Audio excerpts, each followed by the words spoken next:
And so I'm love to introduce Dr Aldo Lentini to talk to us about brewing enzymes, no low carb beers and beyond. Thank you. Thanks very much. Okay, thanks very much. What I would like to do in the next half an hour, including questions, is to give you a bit of an understanding of how do we go around producing low-carb beers. So we hear a lot about low-carb beers and different types of low-carb beers, and it goes anywhere from low to almost zero-carb beers. And really the only way you can really do this most efficiently and effective way is using enzymes to really break down all those starch materials. So I just wanted to go through a couple of things. So here I've just given a bit of a run through of these all the big players, and you can see when we talk about low carb beers, they actually fall into certain bands. So, and it's all based on the amount of carbohydrates, grams per 100 mils. So the regular beers you see here, your Budweisers, Asahi Super Dry, etc., even the Kirinichi Bun, I mean they're generally above around 3. So anything above 3 grams per 100 mils will be classified as a standard beer. Then you have what we call our low carb beers, and they're generally around less than 2 grams per 100 mils. And then we have our ultra low carb beers, and they're generally less than 1 gram per 100 mils. Now, to produce a zero carb beer based on current Food Australia regulations, and it's basically the same regulations for many countries around the world, you've got to be below 0.5 or lower to call your beer zero carb beer. So zero carb beers doesn't actually mean it's zero carbs. It actually has got a little bit of carbohydrates, but there's that bit of window that the government regulations allow you to work with it. But you've got to be below 0.5. So you'll find that a lot of brewers will probably produce a product which is below around 0.5 or lower, but they don't want to get caught out if one batch accidentally comes out above 0.5 and they get caught out by the government regulators saying that's not zero carb. So even though it might be zero carb, they will generally call it an ultra low carb beer. There are some companies, and there's a brewery in Japan, Kirin, but actually does produce a zero carb beer, and they really go out of their way to make sure every batch is below that magical 0.5. So the first thing is about enzymes, and obviously a lot of people understand what enzymes are, but there are a lot of people still are very confused what is an enzyme. So enzymes are basically, they're not living organisms, they're not a bacteria like that, they're actually a protein. So they're a simple protein that in every living organisms, and they have specific purposes. So there's an enzyme that breaks down proteins, that's a protease. There's enzymes that break down cellulose material. You hear about beta-glucans and xylans. And then there's amylase enzymes that break down the starch material. So each enzyme has a very specific purpose and have a very specific reaction. And they're called catalysts in the sense that they'll chop something and they'll go back and they'll do the same thing over and over again until the conditions aren't ideal for it to work, where it's too hot, too cold, you heat the wort up, you destroy the protein. But the important thing is it's a protein, just like any other protein that we have. So you hear a lot of times how do enzymes work? They work on what they call the lock and key. So just like a key, you've got to have the right key to fit into the lock for it to work. Enzymes work on the same process. So you have an enzyme and it's got an active site. So what it means by an active site, there's a certain part of that enzyme that will fit a specific type of compound, whether it's carbohydrates or proteins. In this case, we're talking about carbohydrates. So a substrate comes along, it goes into the active site. There something happens, usually it gets chopped. And then what happens is the substrate is now removed. In the case of carbohydrates, it's been chopped from a large piece into a smaller piece. And then that enzyme is now ready to go back all the way to the beginning and chop the next bit of carbohydrate. So it's basically a continuous process until you stop the process from happening. So when we talk about producing zero carbs or low carb beers, the next couple of slides is how we actually go around doing that. So very simple chemistry. I don't want to go into too much details of that, but starch is actually made up of 2 types of starch material. One is amylose, and it's like a long piece of starch. It's like a spaghetti. So uncooked spaghetti, very long piece of string. That's amylose. And that takes up about 10 to 25% of your starch that's in your malt. The other 75 to 90% is amylopectin, and it's basically the same long stretch carbohydrate, but it's got branches. It branches out in different directions. So imagine a tree with a typical tree trunk is your amylose, and then the amylopectin is basically all your branches sticking out of your tree. So when we come to breaking up these materials, this is what we're trying to break up, all these complex carbohydrates into simple sugars. And the bottom slide there, it's basically, this is what's inside your malt. So all your starch granules, whether it's small granules or large granules, are actually protected by a layer of beta-glucans and xylans. So cellulose material protects all your starch granules. So during your mashing process, this gets broken up, and now you release a lot of your starch material goes into the wort. Once it's in the wort, this is where you need to break down all those starch materials. Now, you normally will have beta amylases or alpha amylases that are naturally in the malt, which normally do give you your sugar profile, but these enzymes are not strong enough to get down to the level that you want if you want to make zero-carb beers. So they're there to do the job, but they're just not powerful enough. They're not in high concentration, and they're very sensitive to temperature. So at the wrong temperature, during your mashing process, they'll just die off. So they won't give you the very, very low level of attenuation and the amount of sweet sugars that you need to basically produce your low-carb beers. So this is where you need enzymes. So basically when we talk about enzymes, we've got your starch material here, and we've got a variety of enzymes that can either produce glucoamylases, which will give you those glucoses, and then there's maltogenase alpha amylases that give you glucose and maltose. Polynases, which I'll just talk about at the moment, helps break up that starch, complex starch. So there's a couple of enzymes that you can use to break down these complex material into different levels, whether it's glucose, maltose, combination of oligosaccharides, etc. The two most common type of enzymes that brewers use to make low-carb beers is an amyloglucoamylase side. So attenuzyme core, which is our product, breaks up that chain. So imagine that long piece of spaghetti. It just comes along and it's like a chopping knife, just keeps on chopping it up from a big piece into a very, very small piece. And you're producing a lot of glucose. So that's what the glucoamylase does. Basically chops up that long piece of string into small, small pieces. The other enzymes that people do use to produce a low-carb beer is a polynases. So what polynases does, I mentioned before how you see that long string, then there's little branches come off. Those branches are a 1/6 linkage. So what this polynases does, it actually breaks up that little linkage. So imagine a tree with branches. You've got a chainsaw and you're chopping off all the branches right at the trunk. So there's no branches sticking out anymore. So that's what the advantage of the polynases is. So the polynases breaks off all the branches. The amyloglucosase or the glucoamylase basically then comes along and just chops it up to produce your glucose content. So the factors that influence the degree of attenuation, so we want to produce a low-carb beer, what are the factors that will influence it? Obviously the raw material selection. Am I going to use 100% malt? Am I going to use a mixture of malt and adjuncts, whether it's liquid adjuncts, sugar, or other solid cereals?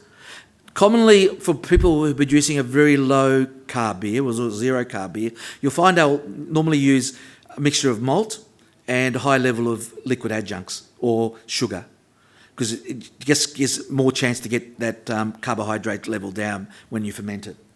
Obviously, the malt to adjunct ratio is very important. The type of enzymes you select is also important. Do you just use a glucoamylase, or do you use a combination of glucoamylase and a polynases? The amount of enzymes is important, and we'll talk about that in some of the slides.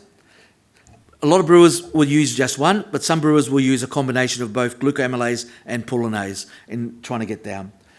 And it's also not only just the enzymes, it's also your mashing conditions are super critical to get these enzymes working at their maximum performance. And so if you don't work at the right temperature, mashing temperature, you're not going to get the efficiency out of these enzymes. So mashing temperature is very important. The mashing time is all important. So it's not just a question of using enzymes, it's having the right temperature and the right amount of time for that enzyme to chop up those starch material to get the less starch left over, or less amount of dextrins, and more basically high levels of fermentable sugars. So the idea is, what we're after is those high level of fermentable sugars. So we'll go through and I'll show some examples of that impact of both temperature and time. And obviously, after all the hard work you do in the brew house, you've got to make sure your fermentation conditions are right as well. So you can do all that hard work to get your high level of fermentable sugars up there, but then it comes back down to your fermenter, the right amount of yeast, fermentation conditions, etc., to convert all those fermentable sugars into alcohol. And by the time you get to the end of your fermentation process, you've basically got a beer, low carbs, probably a high alcohol content, and that basically. And people actually use this also to produce high alcohol beers as well. So traditionally, people would dilute the alcohol to a sales content of maybe 3, 4, 5% alcohol. But there are some brewers around the world that use this. They want to produce an 8% alcohol beer. So they'll use this process as well to boost up the alcohol content as high as possible. So in terms of going towards low to zero carb beers, as I said, the main enzymes are, in our case, it's a enzyme core, which is our glucoamylase. It's a high-performing glucoamylase, and it's got a little bit of side activity of pulinase side activity. Not a lot, but it's got a little bit of side activity. So commonly, a lot of brewers will just use this enzyme only to get to maybe a low carb or close to an ultra low carb. The other enzymes, as I said before, it's a pulinase, and that's a enzyme clip, and it's a high performing pulinase enzyme that breaks up the 1,6, the branches, breaks up those branches. For some brewers where they really want to get an ultra low carb beer, almost zero carb beer, what they'll do is they'll use a combination of both. So they may add the enzyme core or the enzyme clip, or you can buy one enzyme that's got both together already made up as a blend. So some of the big overseas brewers that produce very low carb beers will probably use the enzyme pro, which is just a one blend solution ready to go. Other brewers like to play around with their own balance. So they'll work out their own balance between the glucoamylase and the pulinase. So it comes up to each individual person's preference. This is just a schematic diagram that I put up just to try to help people understand how these enzymes work. Typically, as I said before here, we put some lines here: less than 50% less carbs, less than 70% less carbs, less than 80% carbs. So anything less than 0.5, we're in the zero carb range here. This is ultra low carb beers. Here we're in the range of low carb beers, and above here we're basically full strength beers, which wouldn't even classify it as low carbs at all. So typically with no enzymes, you're getting about 3 grams per, at the end, in your beer, at the end of the fermentation, you've got about 3 grams per 100 mils of beer, of carbs. This AMG was probably our earlier enzyme, glucoamylase, that we had on the market, and it helped to produce a low carb beer, but wasn't really powerful enough to get down to ultra low carb beers. Then enzyme core, which is our glucoamylase, just on its own, you can get at very even low dosing, you can get around low carb beers. But what I'm showing in the arrow is, depending on how much enzyme you add, the higher the dosage, you can go from low almost all the way down to zero carb beer, just on this enzyme as well. When you use a enzyme pro, which is a combination of the glucoamylase and the pulinase, because of that, pulinase helps break down a lot those carbohydrates even further. Now you're down into the ultra low carbs, even to the zero carb beer range as well. Again, depending on the dosing rate, you can range from low carbs, ultra low carbs, almost down to zero carbs as well. So again, it gives that flexibility. So when we talk about dosing rates, how much would be our typical recommendation? Again, it varies from what raw materials you're using, your brewing conditions, but typically a enzyme core, if you're doing your degree of fermentability between 90 and 95%, you're ranging about 0.5 to 1 kilogram per tonne of grist. If you want close to 100%, then you're dosing up to around 6. And you could even go up to a little bit higher than that if you really want to go past that, achieve that 0 carb level. If you're doing combinations of glucoamylases and pullonases, then you can play around with these type of dosings. Or if you dose for the single dose, which is our blend, you can get anywhere from 0.3 to 1 if you're up to about 90-95% degree of fermentability, or if you're going up to 95 to 100, anywhere from 0.5 up to 5. Again, it depends on the type of raw materials you're using, how much of that raw material it is, and your brewing conditions. And the next couple of slides I want to go through is just to give you an idea of those conditions to achieve that. So I said before, temperature is very important. And enzymes are like proteins, and they're very sensitive to temperature. If it's too cold, it's not going to work. If it's too hot, it's going to be destroyed. So for these type of enzymes, with the glucoamylases and even the pullonases, the maximum activity is about 63 degrees Celsius. So if you went too low, you're not going to get the efficiency. If you go too hot, you're not going to get the efficiency. So if you want to get maximum performance of these enzymes, you're basically you need to work about 63 degrees Celsius. Also, you'll find that the amount of enzyme, and this is if you mash it 60 degrees, as you add more enzymes, you do get more more chopping up of the starch, but it gets to a point where it levels off. So it's not a situation you just keep on adding more and more and more enzymes. It gets to a point where you get saturation, you're not going to get any more. So if you're only mashing for 60 minutes, you get to a point after about 6 or 7 kilograms per tonne of grain, you're not going to get any more advantage. Where you get the advantage is you've got to extend the mash time out a lot longer. So this is a Enzyme Pro, the same situation. If you're mashing for 60 minutes, it starts to level off around between 4 to 5 kilograms per tonne of grain. But if you want to get higher levels, this is where you've got to stretch out your time. So rather than 60 minutes, here we've got a Enzyme Core. This is about 1 gram per tonne, or 1 kilogram per tonne. If I double that to almost 2, you can see we get more extraction.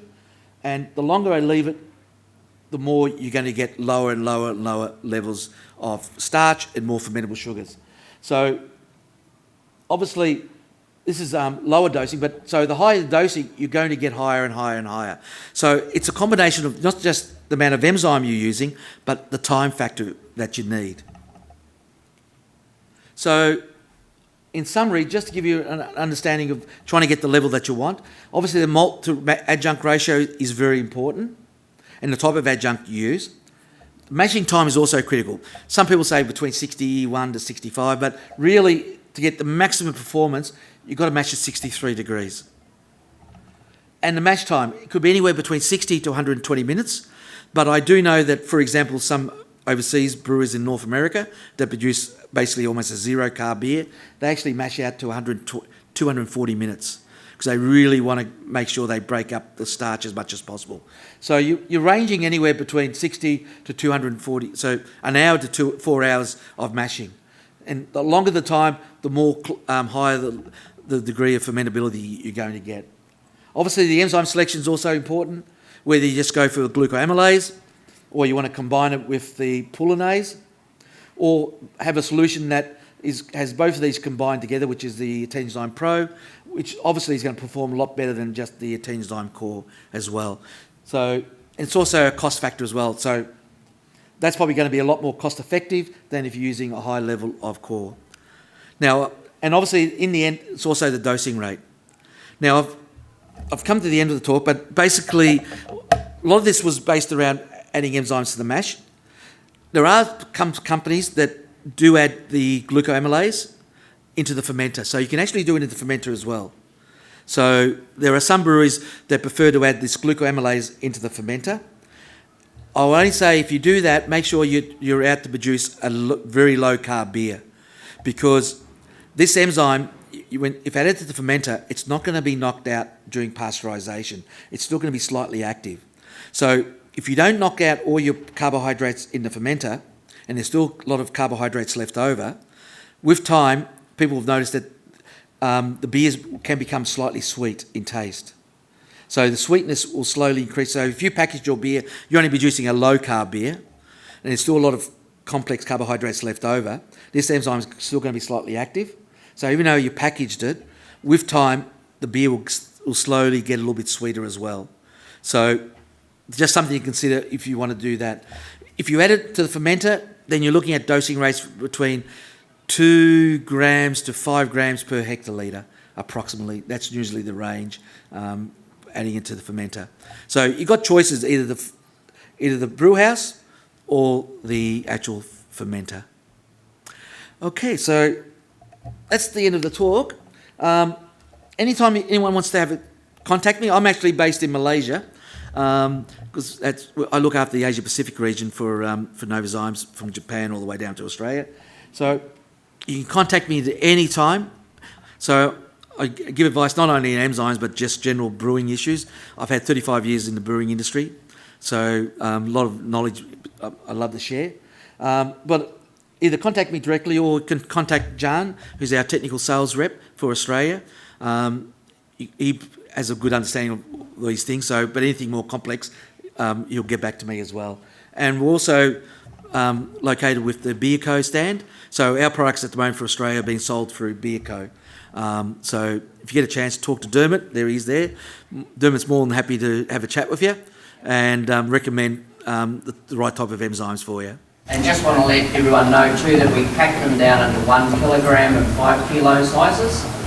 So You'll notice from Aldo's talk you don't add very much enzyme. So if you're a small brewery, we pack it down into small sizes. And that's the advantage, because generally our package size is 25 kilos to 30 kilos to 1,000 kilos. So the advantage of having Dermot here, he's actually able to cut it back down into 1 litre or sizes, which is a lot more convenient for the craft brewing. Okay, thank you very much. Thank you so much for that. I have got a question. Sure. So this is one that came in on the chat. So how are these enzymes created, /produced, /manufactured in bulk? Okay, so the enzymes, glucoamylase, for example, it's a natural, normal enzyme. So it's not been genetically engineered or that. But what they do is they're able to extract the gene that makes this enzyme naturally in a bacteria. And what they've done is they've taken that gene and they've inserted it into another organism that multiplies it 100 times. So what it does is it mass produces it. And then what they do, so if you ever go to an enzyme company, you think you're in a brewery. It follows the same process. What they do is they have normally, their wort is normally a corn syrup or something like that. They add the bacteria that's got the gene that can produce this enzyme. They ferment it. Then they're able. The enzyme is actually excreted out of the organism. Then they remove the organism completely, so there's no leftover organism or DNA material at all. They purify the enzyme, so it's a pure liquid form, and then they package it. So it's a natural enzyme that's just been inserted into. There's 2 types of enzymes. There's the enzymes that naturally comes out of bacteria without any changes, but generally it's not very pure and not very strong. But what they've done over the years is they've extracted that same enzyme and then slotted into another organism that can mass produce it. And therefore it's produced 10 times, 100 times, actually it's about 100 to 1,000 times more concentrated. Therefore it's more effective, that brings down costs, but it's a lot more pure than a natural enzyme. You can get a natural enzyme, but it's got it mixed with a lot of other enzymes mixed into it. So in the old days, you got glucoamylase, which was naturally from the bacteria, but you also had probably protease mixed in with it as well, and some beta-glucanase enzyme. So you use these enzymes, and you realise my beer foam's dying. Why is I've got no beer foam? Because the protease is there chopping up the beer foam, where you really just wanted the low-carb beer. So that's one of the reasons why using more these modern technology, you produce a lot more pure versions of these enzymes. We have got a couple more questions as well. We're all right because we've got a little bit of time. So the next one is, do you find a tenuzyme is inhibited by high glucose concentration? If so, do you recommend a minimum amount of time in fermenter to make sure all starch has been converted? Okay, so the enzymes, it's not affected by high glucose content. So So the enzyme is basically a scissors, a chopping board. It will just chop. So there's no feedback inhibition if there's a high glucose content. It will just keep on chopping it up. So so there's no danger of having, if you have a high glucose content, that's going to have some sort of feedback effect on it. So these enzymes don't work on that side. Is there anything else that can inhibit them, though, or anything other considerations that you could come across? Okay, so the only other things that can affect enzymes, the things that can affect enzymes are pH. If you temperature and pH. So if you're outside, if it's pH is above 6, they don't work as well. If the pH is below 3, they don't work as well. But the pH range for brewing, there's no effect on that. Temperature obviously is a factor that can affect it, as I showed before. If it's too cold, it won't work. If it's too hot, the protein gets denatured. Some metal ions can, if you've got a high content of metal ions, maybe it's iron or other things, they possibly could also have an effect on these enzymes. But generally, in the normal brewing process, very little will have a negative effect on them. Do the enzymes have a certificate of analysis that gives a statement for microbial contamination, i.e. are they sterile? Yeah, so you'll find every time you get you buy an enzyme out of enzymes, you'll get a certificate of analysis which states the strength of the enzyme. So enzymes get sold based on a certain strength of activity. So you'll have the level of activity, so you know that confident that what you're buying is what is in our specification, and then it'll also have a list of other factors, whether it's mineral content, bacterial content. We'll have all those listed as well, to make sure that what the solution you are pure. So you'll have bacteria less than certain level, yeast less than certain level, etc. So it's almost like a standard beer analysis. Cool. And finally do you need to display the use of these on labels? No. So enzymes are classified as processing aids. So because enzymes are classified as processing aids, you don't have to label enzymes in your process. So as long as, just like you'll use silica gel, for example, or Whirlfloc or some sort of kettle findings, they're seen as processing aids, and so hence there's no need to label these things. Like I said, in terms of low carb beers, the only thing we've got to be concerned of, not so much on the use of enzymes labelling, it's if you're going to classify your beer as zero carb beer, Fenzans are very strict on that limit. So if you don't meet that 0.5 target, you're going to have, they'll come down hard on you because they're very strict on that. Any more questions? Probably got time for one more.